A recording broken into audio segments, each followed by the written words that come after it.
प्रिय छात्र छात्राओं, मैं Anil Chauhan MGHM inter college Marera से आपका स्वागत करता हूँ। इस कोरोना काल में जो शासन का जैसा निर्देश है कि हमें घर से ही वीडियो के माध्यम से पढ़ना है, मैं प्रयास कर रहा हूँ आपको अच्छे से समझाने का अपने वीडियो के माध्यम से।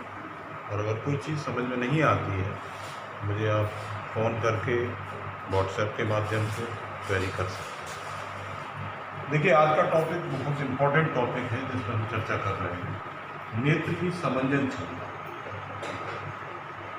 देखिए, नेत्र हमें ईश्वर के प्रदत्त द्वारा एक ऐसी अमूल्य निधि है जो हमारे लिए बहुत ज़रूरी है, हमें देखने में काम आती है। और उसके बिना संसार जो है हमारा बिल्कुल रंगहीन है, अधूरा संसार रहता है। तो कुदरत ने कुछ विशेष चीज़ें नेचर ने हमें प्रदान की हैं नेचर के संदर्भ में, जो मैंने संरचना आपको अपने नोट्स के माध्यम से भेजी थी, इसकी समझ तो वो आपको समझ में आई होगी। तो नेत्र लेंस जो है हमारा एक सिलरी मसल्स जो है पक्ष नाभि पेशियों पर टिका रहता है। उसमें एक विशेष गुण होता है कि लेंस अपनी फोकस दूरी को अपनी आवश्यकता के अनुसार परिवर्तित कर सकता है, समायोजित कर सकता है। नेत्र लेंस की जो क्षमता जो है वो समंजन क्षमता कहते हैं। यानी नेत्र लेंस द्वारा अपनी फोकस दूरी को परिवर्तित करने को समायोजित करने की जो क्षमता है वो नेत्र की समंजन क्षमता कहलाती है। देखिए, नेत्र लेंस द्वारा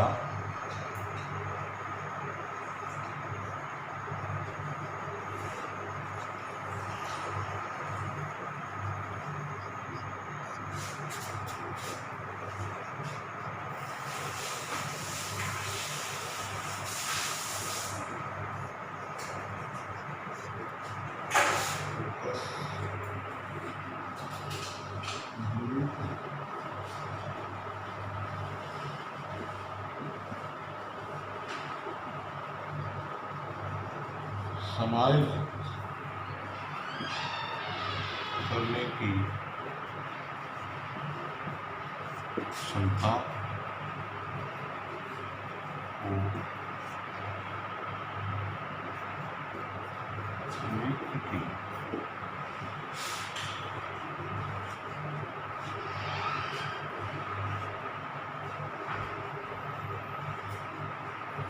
समंजन क्षमता।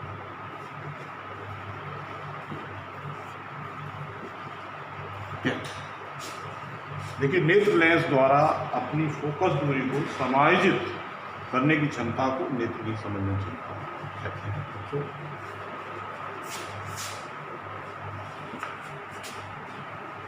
और भी कुछ चीज़ें इसमें महत्वपूर्ण हैं, जैसे नेत्र जब अनंत की वस्तु को देख रहा होता है, जैसे हम तारे वगैरह देखते हैं, बहुत दूर की वस्तु देखते हैं, उस समय हमारी आँख जो है एक रिलैक्स पोजीशन में होती है।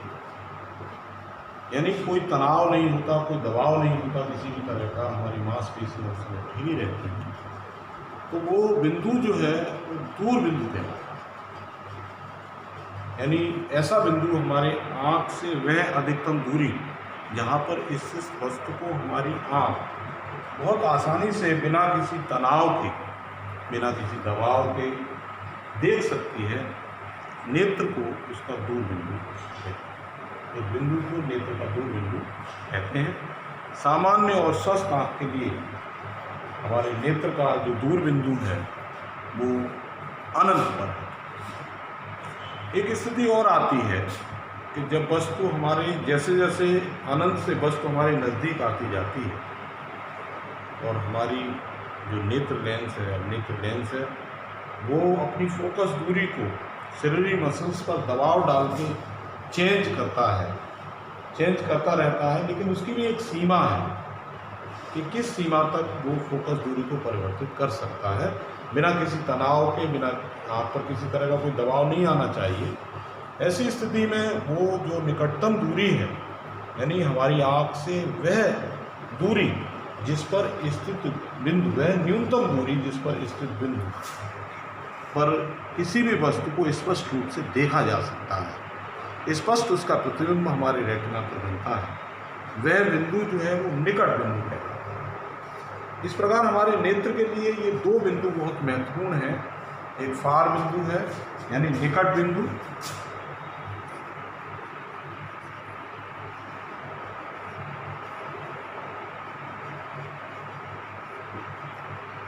और एक दूर बिंदु।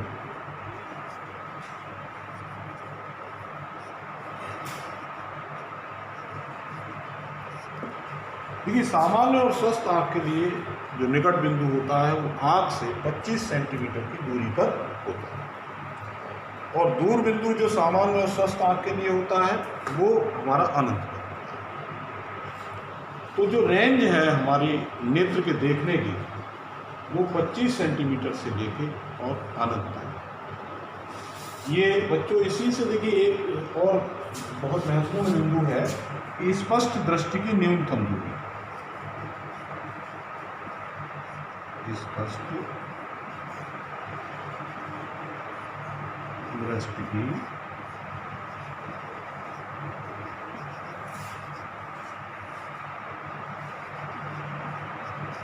न्यूनतम।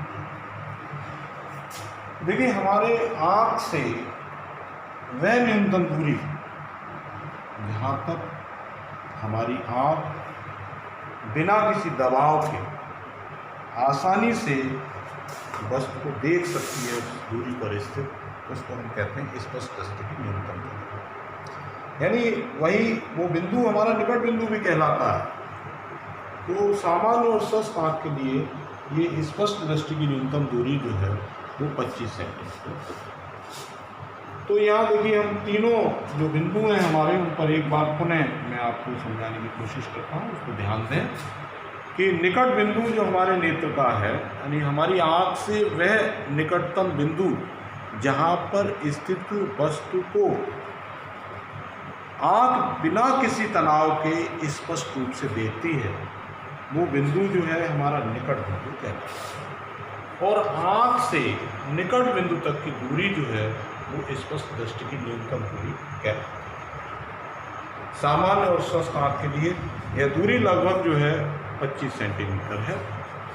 और दूसरा जो पॉइंट हमारा है वो दूर बिंदु है, यानी हमारी आँख से वह अधिकतम, वह दूरतम बिंदु जहाँ पर स्थित वस्तु को हमारी आँख आसानी से देख सकती है, बिना किसी संवेदन क्षमता को लगाए हुए, बिना आँख पर किसी दबाव को लगाए हुए, वह बिंदु जो है वो दूर बिंदु कहलाता है। और सामान्य और स्वस्थ आँख के लिए दूर बिंदु हमारा अनंत बिंदु है। बच्चों, ये बात आपको समझ में आ गई होगी अच्छे से। अब देखिए, इन्हीं से संबंधित जो हमारी आँखों में जो महत्वपूर्ण बिंदु मैं जो बताने जा रहा हूँ वो काफ़ी महत्वपूर्ण है हमारे जीवन के लिए भी। और जितनी भी परीक्षाएं होती हैं कक्षा 10 से लेके, चाहे वो कक्षा 12 में, चाहे वो आगामी जो प्रतियोगी परीक्षाओं में भी ये प्रश्न इसका ज़रूर पूछा जाता है। और इसका संबंध हमारी जो दैनिक जीवन है उससे भी है। आपने देखा होगा बच्चों, बढ़ती उम्र के साथ या कभी कभी हमें चश्मे की आवश्यकता पड़ती है। तो वो चश्मे की आवश्यकता क्यों पड़ती है, किस कारण से पड़ती है और उसका निस्तारण किस प्रकार करते हैं, हम उन बातों पर चर्चा करेंगे यहाँ पर। जो हमारे नेत्र के दोष हैं, यानी दोष नेत्र में किस प्रकार उत्पन्न होते हैं, उन सब चीज़ों का संबंध हमारे निकट बिंदु, दूर बिंदु, स्पष्ट दृष्टि की न्यूनतम दूरी, इन सब से। तो देखिए, हम जो है उस पर चर्चा करते हैं। देखिए,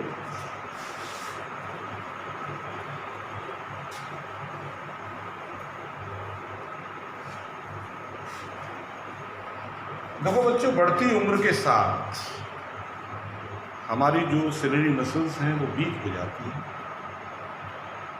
या अच्छा खान पान न लेने के कारण भी ऐसा होता है। कम उम्र में भी लोगों को आपने देखा होगा चश्मा लग जाता है। उसका कारण यही रहता है कि जो हमारी सिलेरी मसल्स हैं वो वीक हो जाती हैं। उनके वीक होने पर जो आँख की संवेदन क्षमता जो है उस पर प्रभाव पड़ता है। और हमारा नेत्र अपनी फोकस दूरी को उस प्रकार परिवर्तित नहीं कर सकता है जिस प्रकार उसको करना चाहिए। ऐसी स्थिति में हमारे नेत्र में हमारे दोष कुछ उत्पन्न हो जाते हैं और उन पर आज हम यह चर्चा करेंगे। तो पहला जो दोष है उस पर हम देखते हैं निकट दृष्टि दोष।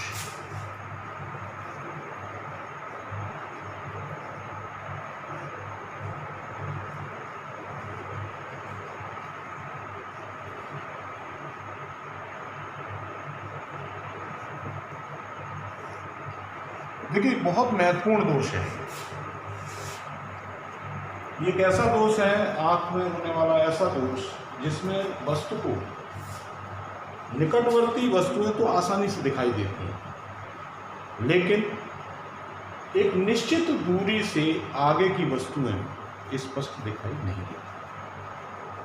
अर्थात जो हमारे नेत्र का दूर बिंदु है वो अनंत पर नहीं रहता, वो अनंत से हमारे नेत्र की तरफ खिसक कर आ जाता है। ऐसी स्थिति में जो प्रतिबिंब है किसी भी वस्तु का, वो हमारे रेटिना पे न बन के रेटिना से पहले ही बन जाता है। देखिए किस तरह से।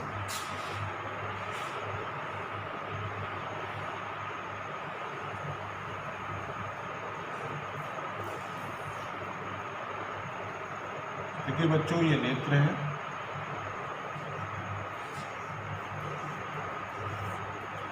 ये हमारा रेटिना है, दृष्टिपटल भी कहते हैं इसको। तो ये अनंत में जैसे वस्तु है तो वहां से समांतर किरणें इस तरह आ रही हैं। तो ये किरणें जो है ये रेटिना पे नहीं मिलेंगी, क्योंकि रेटिना पे अगर मिलती है तो प्रतिबिंब स्पष्ट रूप से स्पष्ट बन जाता है। जैसे सामान्य हमारा जो नेत्र है उसमें कोई बीमारी नहीं है, उसमें कोई रोग नहीं है, तो ये प्रतिबिंब जो है आपका सीधा इस रेटिना पर बनेगा। तो ये चीज़ सामान्य नेत्र के लिए है, जो बिल्कुल स्वस्थ नेत्र है हमारा। लेकिन चूंकि हमारा नेत्र स्वस्थ नहीं है, वो निकट दृष्टि दोष से पीड़ित है, तो समांतर आने वाली किरणें जो है वो रेटिना पे नहीं बनेंगी और रेटिना से पहले ही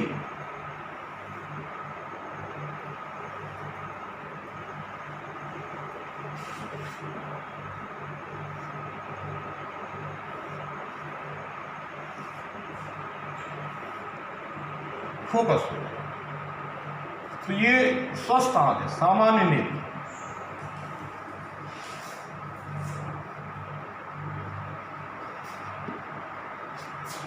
और ये पीड़ित नेत्र।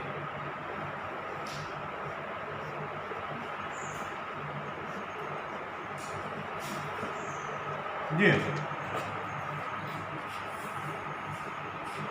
तो सामान्य जो हमारा नेत्र होगा वो अनंत से आने वाली किरणों को उनकी सीधी इमेज रेटिना पर बनाएगा और जिससे हमें स्पष्ट जो है प्रतिबिंब दिखाई देगा। लेकिन निकट दृष्टि दोष से अगर कोई व्यक्ति पीड़ित है तो उसकी जो प्रतिबिंब है अनंत से आने वाली किरणें हैं वो रेटिना पे न बन के रेटिना से पहले ही फोकस हो जाती है। अब इसका देखिए क्या कारण है। इस दोष के मुख्य रूप से दो कारण हैं। पहला कारण ये है कि जो लेंस है उसकी वक्रता त्रिज्याएं बढ़ जाती हैं, जिससे लेंस की फोकस दूरी क्या हो जाती है, कम हो जाती है और अनंत से आने वाली किरणें रेटिना पर न बन के रेटिना से पहले ही फोकसित हो जाती हैं, क्योंकि उसकी फोकस दूरी कम हो चुकी है। दूसरी जो हमारा गोलक है जो नेत्र का, उसका व्यास बढ़ जाता है और व्यास बढ़ने के कारण जो हमारे नेत्र लेंस और रेटिना के बीच की दूरी है वो बढ़ जाती है। ऐसी स्थिति में जो हमारा प्रतिबिंब है जो अनंत से आने वाली किरणें हैं वो रेटिना पे न बन के रेटिना से पहले ही फोकसित हो जाती है। तो देखिए पुनः मैं फिर एक बार इस पर चर्चा कर रहा हूँ, ध्यान दें आप इस बात पर। देखिए निकट दृष्टि दोष, इस दोष से पीड़ित व्यक्ति को निकटवर्ती वस्तुएं स्पष्ट व साफ दिखाई देती हैं, लेकिन एक निश्चित दूरी से आगे की वस्तुएं साफ नहीं दिखाई देती, क्योंकि इसमें होता क्या है, इसका जो दूर बिंदु है वो अनंत पर न होकर अनंत से पहले ही आगे खिसक आता है। कारण देखिए, मैंने जो कारण बताए यहाँ पर निकट दृष्टि दोष के जो कारण है, वो जो हमारा नेत्र लेंस है, ध्यान दें, जो नेत्र लेंस है उसकी जो वक्रता त्रिज्याएं हैं उनका बढ़ जाना, और जिससे फोकस दूरी का कम हो। दूसरा जो कारण है वो है जो गोलक है उसके व्यास का बढ़ जाना, जिससे नेत्र लेंस और रेटिना के बीच की जो दूरी है वो अधिक हो जाती है, और हमारी जो समांतर किरणें हैं, जो अनंत से आने वाली किरणें हैं, वो फोकस रेटिना पर न मिलके रेटिना से पहले ही फोकस हो जाती है। तो बच्चों, अब इस नेत्र का निवारण हम किस प्रकार करेंगे, देखिए इस बात पर भी चर्चा करते हैं। देखिए किस तरह।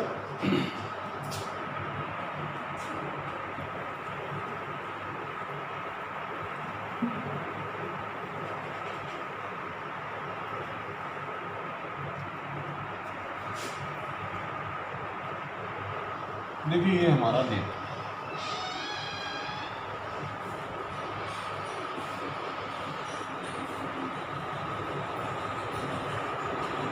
ठीक।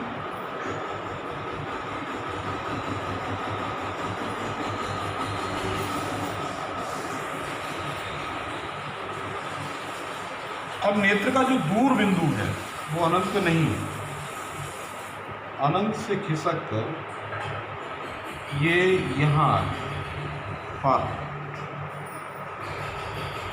यहाँ से अगर किरणें हमारी जाएंगी, तो अगर यहाँ रखी है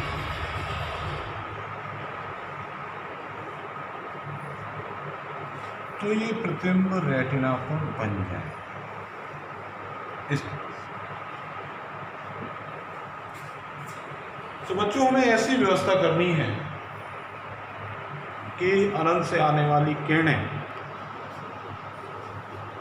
पहले इस जो निकट दृष्टि दोष से पीड़ित व्यक्ति का दूर बिंदु है वहाँ पर फोकस मिले, वहाँ पर उसका प्रतिबिंब बने, और उस प्रतिबिंब को हमारी आँख जो है आसानी से देख सकती है। तो उस बिंदु पर जो प्रतिबिंब स्थित, जो वस्तु स्थित होगी, उसका प्रतिबिंब हमारे रेटिना पर आसानी से बन जाएगा। तो देखिए किस तरह हम बनाएंगे, ध्यान दें थोड़ा।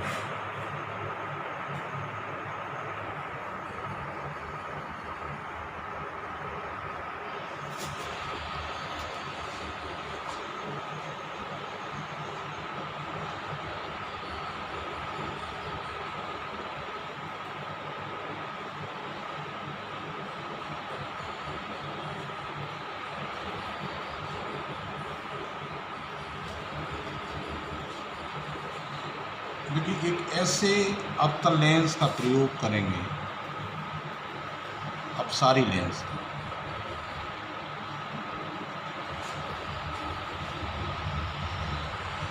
जो समांतर आने वाली किरणों को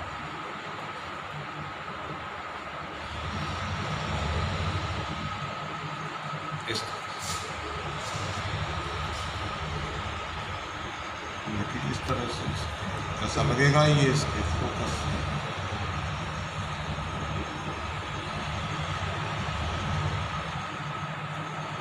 ये देखिए पीड़ित नेत्र का दूर बिंदु, ये जैसे है,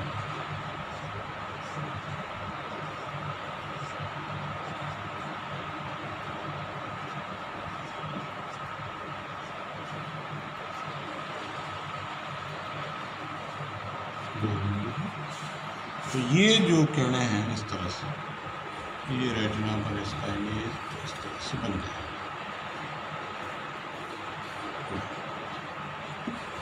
ये इसी तरह ये पीड़ित नेत्र का दूर बिंदु,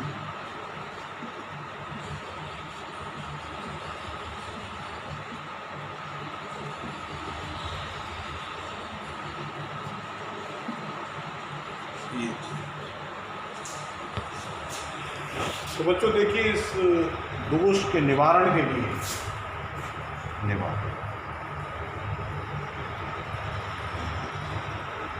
देखिए, निवारण के लिए एक ऐसे अवतल लेंस का प्रयोग करते हैं जो अनंत से आने वाली किरणों को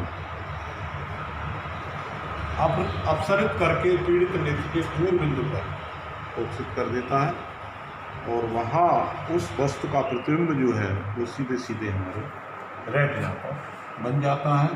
तो ये समस्या हमारी इस तरह से सॉल्व हो जाती है।